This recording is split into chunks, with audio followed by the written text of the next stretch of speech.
Los agricultores aragoneses denuncian que se encuentran en una situación crítica. Afirman que el presupuesto autonómico dedicado a la agricultura se ha reducido en un 50% en comparación a la legislatura anterior.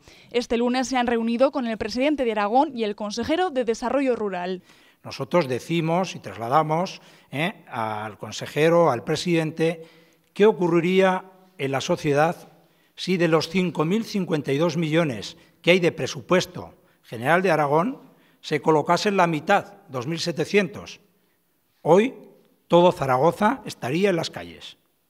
Es el problema que tiene el sector agrario. Por su parte, Olona ha asegurado que Aragón cumplirá los objetivos del Programa de Desarrollo Rural establecido para el periodo 2015-2020, que tiene prevista una inversión de 943 millones de euros. Para poder cumplir la senda financiera y llegar a este presupuesto es necesario asignar cada año un mínimo de 105 millones de euros.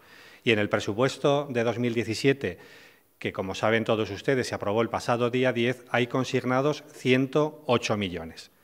Por lo tanto, son hechos, son realidades, estamos cumpliendo esta senda financiera.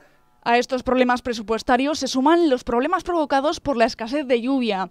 Por eso los representantes agrarios han pedido al consejero una reunión previa a la mesa de la sequía.